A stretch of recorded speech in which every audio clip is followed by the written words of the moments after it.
Hello students, स्वागत है आपका हमारे स्टडी व्यू एजुकेशन चैनल में। यदि आपने हमारे स्टडी व्यू एजुकेशन चैनल को सब्सक्राइब नहीं किया है या फिर आज आप हमें हमारे स्टडी व्यू एजुकेशन चैनल से पहली बार देख रहे हैं तो प्लीज़ हमारे स्टडी व्यू एजुकेशन चैनल को सब्सक्राइब कर लीजिए, क्योंकि हम हमारे चैनल पर राजस्थान हाई कोर्ट स्टेनोग्राफर से रिलेटेड पूरा कोर्स फ्री ऑफ कॉस्ट करवा रहे हैं और राजस्थान हाई कोर्ट स्टेनोग्राफर से रिलेटेड जो डिक्टेशन हैं वो भी हम अपडेट के साथ लेकर आते रहते हैं। इससे पहले हम डिक्टेशन में आगे चलें उससे एक इम्पोर्टेंट ख़ास बात करनी थी कि देखिए स्टूडेंट्स, अपना राजस्थान हाई कोर्ट स्टेनोग्राफर में जो एग्ज़ाम है वो 70 वर्ड पर मिनट की स्पीड से होने वाला है। तो अपन ऐसे करें कि जो अपनी स्पीड है, जो स्पीड की प्रैक्टिस कर रहे हैं स्टेनो में अपन, तो वो 80 और 85 के बीच अपनी स्पीड की प्रैक्टिस रखें। तो यहाँ पर अपनी जो गलतियाँ हैं वो कम से कम आने की पूरी संभावना है। यदि हम ज़्यादा से ज़्यादा स्टेनो भी लिख रहे हैं और स्पीड भी बढ़ा रहे हैं, हम 90 पर लिख रहे हैं, 100 पर लिख रहे हैं, तो इसका कोई फ़ायदा नहीं है, क्योंकि 70 वर्ड पर मिनट स्पीड से लिखना कोई बड़ी बात नहीं है। हम आराम से लिख लेंगे। हम 80-85 के बीच अपनी स्टेनो प्रैक्टिस जारी रखें ताकि वहाँ पर गलतियाँ कम से कम आएँ और हम अपने आप को जज भी कर सकें कि हम फाइनल एग्ज़ाम में 70 वर्ड पर मिनट की स्पीड से आराम से लिख लेंगे। डिक्टेशन स्टार्ट होती है 85 वर्ड पर मिनट की स्पीड से 5 सेकंड बाद। Ready, start. आधुनिक युग में यदि कोई नारी प्रेम संबंध में है तो उसे समाज के सामने खड़े होकर कबूल करने तथा समाज के सामने खड़े होकर इसके खिलाफ आवाज़ उठाने वाले व्यक्तियों का सामना करने से नहीं डरती, इसके विपरीत यदि प्राचीन समय की बात की जाए तो उस समय की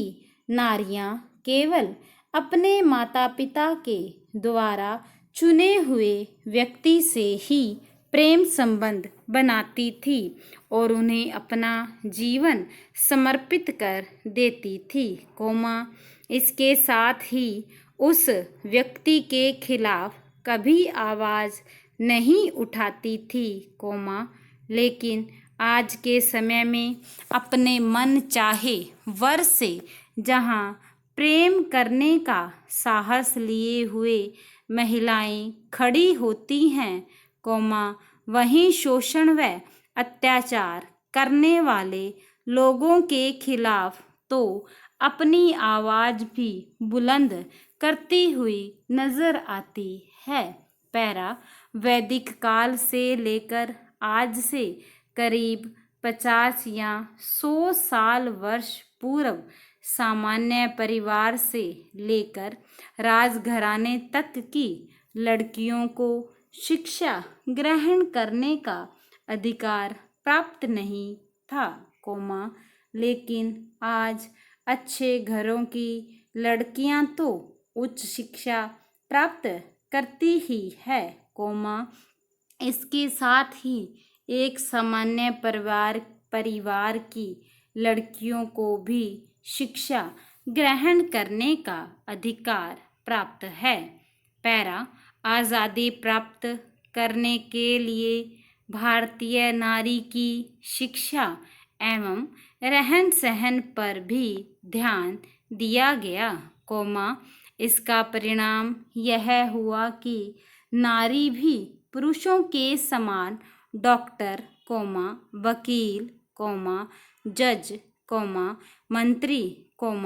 अधिकारी एवं समाज सेविका आदि क्षेत्रों में कुशलता से काम कर रही है। पैरा, वैदिक काल में भारतीय नारी का स्वरूप बहुत सम्मानजनक था, उस समय नर नारी को समान अधिकार थे, उच्च शिक्षा प्राप्त करने का उन्हें अधिकार था। गार्गी, मैत्रेयी आदि विदुषी नारियों के उदाहरण इस बात के गवाह हैं, इसके साथ ही वे युद्ध में शौर्य का प्रदर्शन भी करती थी, वे आदर्श गृहिणी और आदर्श माताओं के रूप में अपना जीवन जीती थी। पैरा नारी एक रूप अनेक। वास्तव में यह बात एकदम सत्य है। नारी के अनेक रूप हैं, नारी हमारे समाज में पूजनीय है, नारी को घर की लक्ष्मी कहा जाता है, इसका सम्मान किया जाता है, वास्तव में नारी हमारे देश के लिए, हमारे समाज के लिए बहुत ही महत्वपूर्ण है। नारी के बगैर कोई भी धार्मिक कार्य पूर्ण नहीं होता, नारी हमारे परिवार में अनेक रूपों से परिवार को आगे बढ़ाती है, वह पुत्री बनकर अपने माता पिता का नाम रोशन करती है, यदि माता पिता पर कोई भी संकट आता है तो कभी कभी तो पुत्री पुत्रों से भी बढ़कर माँ बाप की सेवा करती है, वास्तव में नारी माँ बाप का सिर गर्व से ऊंचा कर सकती है। पैरा नारी विवाह के पश्चात अपने पत्नी का कर्तव्य निभाती है, हर तरह से अपने पति की सेवा करती है, अगर पति पर कोई संकट आता है तो नारी दुर्गा का रूप ले लेती है, यानी वह अपने पति के संकट को दूर करने के लिए काफ़ी क्रोधित भी हो जाती है, नारी जब माँ बनती है तो अपने बच्चे बच्चियों को पूरी तरह से ख्याल रखती है, उनकी हर एक ज़रूरतों को वह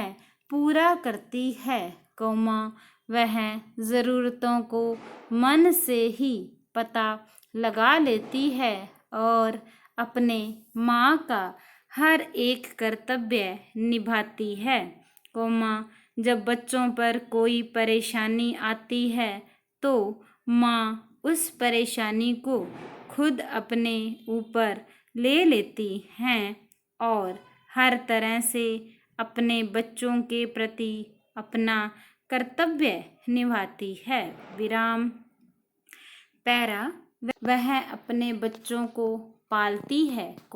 भले ही नारी 2 वक्त का खाना ना खा पाए लेकिन अपने बच्चों के लिए वह खाने का प्रबंध ज़रूर करती है। नारी जब दादी या नानी बनती है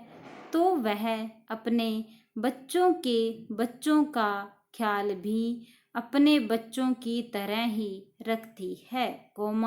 जब भी अपने परिवार वालों पर आफत आती है तो नारी दुर्गा का रूप ले लेती है, नारी घर की लक्ष्मी भी है। स्टॉप। डिक्टेशन अच्छी लगी हो तो हमारे स्टडी व्यू एजुकेशन चैनल को सब्सक्राइब ज़रूर कीजिएगा और अगर ऐसी ही और डिक्टेशन आपको चाहिए तो आप कमेंट बॉक्स में कमेंट करके ज़रूर बताइए। धन्यवाद।